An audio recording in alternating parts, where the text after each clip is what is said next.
நோக்கியால இருந்து கொஞ்ச நாளைக்கு முன்னாடி கோ இயர்பட்ஸ் பிளஸ் அதாவது TWS 201 அப்படின்னு சொல்லி ஒரு TWS வந்து லான்ச் பண்ணியிருந்தாங்க. அதோட பட்ஸ் வந்து இப்போ நம்ம கையில மொத்தம் 3 இருக்கு. இதோட அன்பாக்சிங் அண்ட் குயிக் ரிவ்யூ தான் பார்க்க போறோம். அது மட்டும் இல்லாம இந்த 3ல 2 பட்ஸ் வந்து நம்மளுடைய ஃபாலோவர்ஸ்க்கு வந்து கிவ் அவே பண்ண போறேன்.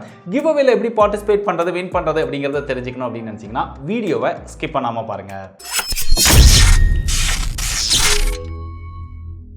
நோக்கியா வந்து அப்பப்போ மார்க்கெட்ல நாங்களும் இருக்கிறோம் அப்படின்னு சொல்லி ஞாபகப்படுத்துறதுக்காக ஒரு சில ப்ராடக்ட் வந்து லான்ச் பண்றாங்க அப்படின்னு நினைக்கிறேன்.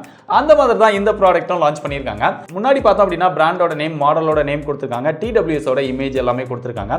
பின்னாடி பார்த்தோம் அப்படின்னா அதோட முக்கியமான ஃபீச்சர்ஸ் எல்லாமே ஹைலைட் பண்ணியிருக்காங்க. பாக்ஸ்குள்ள என்ன இருக்கு அப்படிங்கிறதெல்லாம் கொடுத்துருக்காங்க. சைட்லயும் அதோட முக்கியமான ஃபீச்சர்ஸ் எல்லாம் போட்டிருக்காங்க. பார்க்கறதுக்கு இங்கிலீஷ் மாதிரி இருந்தாலுமே வேற ஏதோ லாங்குவேஜ் வந்து போட்டிருக்காங்க. நமக்கு அதெல்லாம் என்னன்னு தெரியல. ஒருவேளை உங்களுக்கு தெரிஞ்சது அப்படின்னா கீழே கமெண்ட் பண்ணுங்க. இப்போ பாக்ஸை ஓபன் பண்ணுவோம். பாக்ஸ் ஓபன் பண்ணா மேலேயே TWS ஓட கேஸ் வந்து கொடுத்துருக்காங்க. அதை ஓபன் பண்ணோம் அப்படின்னா உள்ள வந்து பட்ஸ் இருக்குது. அதுக்கப்புறம் உள்ள வந்து ஒரு சின்ன பொட்டி மாதிரி இருக்கு. அதை எடுத்து திறந்தா அதுக்குள்ள எக்ஸ்ட்ரா 2 செட் இயர் டிப் கொடுத்துருக்காங்க. ஒரு டைப் சி சார்ஜிங் கேபிள் கொடுத்துருக்காங்க. கடைசியா வந்து ஒரு யூசர் மேனுவல், வாரண்டி கார்டு கொடுத்துருக்காங்க. யூசர் மேனுவல் பார்த்தோம் அப்படின்னா இவ்வளோ பெருசா கொடுத்துருக்காங்க. இப்போ ஒரு பிராண்ட் எல்லாமே பார்த்தோம் அப்படின்னா ரொம்ப சின்னதாக ஒரு 2 பக்கம் இருக்கிற பேப்பரில் கொடுப்பாங்க. ஆனால் நோக்கியா இன்னும் அந்த காலத்தில் இருக்கிற மாதிரியே பெருசாக கொடுத்து வச்சிருக்காங்க. ஸோ அவ்வளோதான் பாக்ஸ்குள்ளே இருக்குது, வேற எதுவுமே இல்லை. இப்போ TWS பற்றி டீட்டெயில்டாக பார்ப்போம். முதல்ல இந்த கேஸோட டிசைனை பார்த்தோம் அப்படின்னா நல்ல ஒரு ப்ரீமியமான டிசைன் வந்து கொடுத்துருக்காங்க. இங்கே நோக்கியா அப்படின்னு சொல்லி சின்னதாக பிராண்டிங் வந்து போட்டிருக்காங்க. ஃபுல்லாகவே மேட் ஃபினிஷ் தான் கொடுத்துருக்காங்க. அதனால பார்க்குறதுக்கு என்ன ரொம்பவே அட்ராக்ட் பண்ணுது. கீழே வந்து சின்னதாக ஒரு சிங்கிள் LED வந்து கொடுத்துருக்காங்க. சார்ஜ் இருக்கா இல்லையா அப்படிங்கிறதெல்லாம் பார்த்துக்க முடியும். பாட்டமில் வந்து ஒரு டைப் சி சார்ஜிங் போர்ட் கொடுத்துருக்காங்க. பின்னாடி எதுவுமே இல்ல, சில டெக்ஸ்ட் மட்டும் தான் கொடுத்திருக்காங்க. அப்படி கேஸ் ஓபன் பண்ணா உள்ள வந்து பட்ஸ் கொடுத்திருக்காங்க. பட்ஸை பார்த்தோம் அப்படின்னா கொஞ்சம் டிஃபரெண்டான டிசைன் மாதிரி இருக்குது. பட் நிறைய மாடல்ஸ்ல வரத இவங்க கொஞ்சம் வந்து ஆல்டர் பண்ணியிருக்காங்க அப்படின்னு சொல்லலாம். இதோட ஃபிட்டிங் அப்படின்னு பார்த்தா ரொம்பவே பெர்ஃபெக்ட்டா இருக்கு. நான் காதுல வச்சதுக்கு அப்புறம் அது விழுந்துருமோ அப்படிங்கிற ஒரு ஃபீல் இல்ல. அந்த அளவுக்கு ரொம்பவே பெர்ஃபெக்ட்டான ஒரு ஃபிட்டிங் வந்து இருக்குது.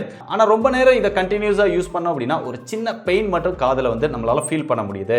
அதுக்கப்புறம் இது வந்து ஃபுல்லாவே பிளாஸ்டிக்ல தான் மேட் பண்ணியிருக்காங்க. அந்த ஸ்டெம் எல்லாமே ரொம்ப ஷார்ட்டா தான் கொடுத்திருக்காங்க. அதுல லெஃப்ட் ரைட் அப்படின்னு சொல்லி மார்க் பண்ணியிருக்காங்க. நோக்கியா அப்படின்னு சொல்லி அவங்களுடைய பிராண்டிங் வந்து கொடுத்திருக்காங்க. இது ஃபுல்லாவே டச் கண்ட்ரோல் தான். ஆனா இந்த டச் கண்ட்ரோலை கொடுத்த இடம் தான் எனக்கு சுத்தமா பிடிக்கல அப்படின்னு சொல்லலாம். ஏன்னா இந்த டச் கண்ட்ரோலை வந்து இவங்க சைடுல ஒரு சின்ன பள்ளம் மாதிரி கொடுத்து அந்த இடத்துல கொடுத்திருக்காங்க. அதன் மூலமா நம்ம வந்து டச் கண்ட்ரோல் பண்ணிக்க முடியுது. சிங்கிள் டச் பண்ணோம் அப்படின்னா ப்ளே பாஸ் பண்ணிக்க முடியுது. டபுள் டச் பண்ணோம் அப்படின்னா ரைட்ல வால்யூம் இன்க்ரீஸ் பண்ண முடியுது, லெஃப்ட்ல வால்யூம் ரெடியூஸ் பண்ண முடியுது.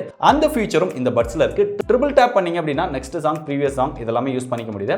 லாங் டச் பண்ணீங்க அப்படின்னா கூகுள் அசிஸ்டன்ட் வந்து அக்சஸ் பண்ணிக்க முடியுது. ஆனா இந்த டச் பண்றது அப்படின்னு பார்த்தனா இங்க கொடுக்காம இந்த சைடுல கொடுத்ததனால நம்ம காதுல வச்சதுக்கு அப்புறம் ஏதாவது டச் பண்ணோம் அப்படின்னா இங்க இப்படி பிடிச்சு தான் ஒவ்வொரு டைமும் நம்ம டச் பண்ண வேண்டியிருக்கு. இந்த ட்ரிபிள் டேப், டபுள் டேப் பண்ணும்போதெல்லாம் கொஞ்சம் அது வந்து இன்கன்வீனியன்ட்டா ஃபீல் ஆகுது. ஏன்னா நம்ம ஒரு விரல்ட்ட இப்படி டேப் பண்றது அப்படிங்கிறது ரொம்ப ஈஸியா இருக்கும். பட் இங்க வந்து இப்படி நம்மளால டேப் பண்ண முடியல. ஏன்னா சைடுல இருக்கனால இதை நம்ம பிடிச்சிட்டே இப்படி 3 டைம் டேப் பண்றது அப்படிங்கிறது எனக்கு சுத்தமா பிடிக்கவே இல்லை. எதுக்காக நோக்கியா இந்த மாதிரிலாம் டிசைன் பண்றாங்க அப்படின்னு தெரியல. இவங்க டச் கண்ட்ரோலை வந்து இங்க மேல கொடுத்திருந்தாங்க அப்படின்னா இன்னும் ரொம்பவே சூப்பரா இருந்திருக்கும். அடுத்ததுல மியூசிக் எக்ஸ்பீரியன்ஸ்க்காக 13mm டிரைவர் வந்து யூஸ் பண்ணிருக்காங்க. மியூசிக் எக்ஸ்பீரியன்ஸ் வந்து ஓரளவு டீசென்ட்டா தான் இருக்கு. பெரிய அளவுல லவுடா கேட்க முடியும் அப்படின்னு வந்து எதிர்பார்த்தீங்க அப்படின்னா இந்த பட்ஸ் வந்து உங்களுக்கு பிடிக்காது. ஓரளவு டீசென்ட் லவுட்ல அந்த பேஸ் வந்து ஓரளவு நல்லா இருக்குது. மியூசிக் எக்ஸ்பீரியன்ஸ் ஓரளவு டீசென்ட்டா இதுல வந்து கேட்டுக்க முடியுது. இதுல கால் குவாலிட்டி அப்படின்னு பார்க்கும்போது ரொம்ப லவுடா வந்து கால் பேசுறது வந்து கேக்குது. நம்ம என்ன பேசுறோம், அவங்க என்ன பேசுறாங்க அப்படிங்கறத ரொம்ப கிளியரா வந்து கேட்டுக்க முடியுது. ஆனா ஓவர் லவுடா இருக்கு. நீங்க ஃபுல் வால்யூம் உங்களுடைய மொபைல் போன்ல இருக்கும்போது கால் அட்டெண்ட் பண்ணிட்டீங்க அப்படின்னா அந்த ஓவர் லவுட் வந்து உங்களை டிஸ்டர்ப் பண்ணலாம். சம்டைம்ஸ் வந்து உங்களுக்கு காது வலி கூட வரலாம். அந்த அளவுக்கு கால் பேசும்போது மட்டும் நல்ல லவுடா இதுல வந்து கேக்குது. ஒரு பாயிண்ட் குறைச்சு வச்சீங்க அப்படின்னா நல்லாவே இதுல வந்து கால் பேசிக்க முடியுது. இதுல கனெக்டிவிட்டிக்காக ப்ளூடூத் வெர்ஷன் 5.0 கொடுத்திருக்காங்க. ஒரு டைம் நம்ம கனெக்ட் பண்ணிட்டோம் அப்படினாலே கனெக்டிவிட்டி ரொம்பவே பெர்ஃபெக்ட்டா இருக்கு. கேஸ்க்குள்ள வச்சிட்டோம் அப்படின்னா ஆட்டோமேட்டிக்கா டிஸ்கனெக்ட் ஆயிடுது. வெளியே எடுத்தோம் அப்படின்னா ஆட்டோமேட்டிக்கா கனெக்ட் ஆயிடுது. சோ அதுலயுமே இதுல பெருசா ப்ராப்ளம் கிடையாது. இது போக இந்த TWS க்கு வந்து IP ரேட்டிங்கும் கொடுத்திருக்காங்க. IPX4 ரேட்டிங் வந்து கொடுத்திருக்காங்க. ஸ்பிளாஷ் ப்ரூஃப் தான். அதனால மழையில் நனைஞ்சாலோ வேர்வைப்பட்டாலோ பெருசா ப்ராப்ளம் கிடையாது. ஒருவேளை நீங்க ஸ்போர்ட்ஸ் பர்சனா இருந்து யூஸ் பண்ணணும் அப்படின்னு நினைச்சாலுமே இந்த பட்ஸை வந்து தாராளமா யூஸ் பண்ணலாம். கடைசியா அதோட பேட்டரி பேக்கப் அப்படின்னு பார்த்தோம்னா நீங்க இந்த பட்ஸை மட்டும் சிங்கிள் சார்ஜ் பண்ணி யூஸ் பண்ணீங்க அப்படின்னா 6.5 ஹவர்ஸ் வரைக்கும் மியூசிக் கேட்டுக்க முடியும் அப்படின்னு சொல்லி கிளைம் பண்றாங்க. நீங்க கேஸை ஃபுல்லா சார்ஜ் பண்ணி யூஸ் பண்ணீங்க அப்படின்னா இது 19.5 ஹவர்ஸ் யூஸ் பண்ண முடியும் அப்படின்னு சொல்றாங்க. சோ டோட்டலா உங்களுக்கு 26 ஹவர்ஸ் வந்து பிளேபேக் டைம் கிடைக்கும் அப்படின்னு சொல்றாங்க. ஆனா இது வந்து நான் எக்ஸாக்ட்டா செக் பண்ணல. இது வந்து பிராண்ட் சொல்றதா. சோ பேட்டரியோட இதோட பெர்ஃபார்மன்ஸ் வந்து நான் ஷார்ட் டர்மா தான் செக் பண்ணேன் அப்படிங்கறதுனால எந்த அளவுக்கு இருக்கு அப்படிங்கறத இப்போதைக்கு என்னால கன்ஃபார்ம் பண்ண முடியல. நீங்க பட்ஸ் மட்டும் 0 ல இருந்து 100% சார்ஜ் பண்ணனும் அப்படினா 1.5 மணி நேரம் டைம் எடுத்துக்குது.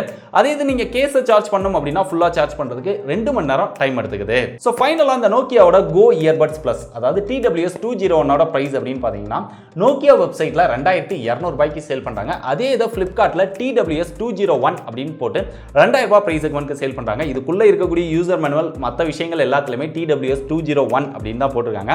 மேல மட்டும் தான் நோக்கியா Go Earbuds Plus அப்படினு போட்டுருக்காங்களே தவிர உள்ள எல்லாமே அந்த நேம்ல தான் இருக்குது. ஓரளவு டீசென்ட்டான மியூசிக் குவாலிட்டியோட நல்ல லவுடா கால் பேசுறது கேட்கணும் அப்படின்னு நினைச்சீங்கன்னா இந்த பட்ஸை வந்து நீங்க தாராளமா ட்ரை பண்ணி பார்க்கலாம். நோக்கியா ஃபேன்ஸா இருந்தா மட்டும் ட்ரை பண்ணி பாருங்க. ஏன்னா இவங்களோட பிரைஸ் வந்து இவங்க கொடுத்திருக்கிற ஃபீச்சர்ஸ்க்கு கொஞ்சம் அதிகம் அப்படின்னு தான் நினைக்கிறேன். இருந்தாலுமே இந்த பிரைஸ் செக்மென்ட்க்கு வால்யூம் அட்ஜஸ்ட் பண்ற ஃபீச்சர் கொடுத்திருக்காங்க. சோ நிறைய ஃபீச்சர்ஸ் வந்து ட்ரை பண்ணிருக்காங்க. பட் இன்னும் கொஞ்சம் 2000 ரூபாய்க்குள்ள எடுத்துட்டு வந்திருந்தாங்க அப்படின்னா ரொம்பவே நல்லா இருந்திருக்கும். சோ ஃபைனலா இதோட கிவ் அவே. இந்த கிவ் அவேல பார்ட்டிசிபேட் பண்றதுக்கு நீங்க நம்மளுடைய சோஷியல் மீடியா லிங்க்ஸ் எல்லாத்தையுமே ஃபாலோ பண்ணணும். நம்மளுடைய YouTube, Facebook group, Twitter, Instagram, மறக்காம நம்மளுடைய டெலிகிராம் குரூப் இதெல்லாத்துலயுமே நீங்க ஜாயின் பண்ணிக்கோங்க. ஜாயின் பண்ணதுக்கு அப்புறம் இந்த நோக்கியா TWS 201ல உங்களுக்கு ரொம்ப பிடிச்ச ஃபீச்சர் எது, எதெல்லாம் ரொம்ப பெஸ்டா அவங்க பண்ணிருக்காங்க அப்படிங்கறத மறக்காம டீடைலா கீழ கமெண்ட் பண்ணுங்க. அந்த கமெண்ட் பண்ணதுல இருந்து ரேண்டமா செலக்ட் பண்ணி யார் கிவ் அவே வின்னர் அப்படிங்கறத நம்மளுடைய ட்விட்டர் பேஜ்ல அனௌன்ஸ் பண்ணுவோம்.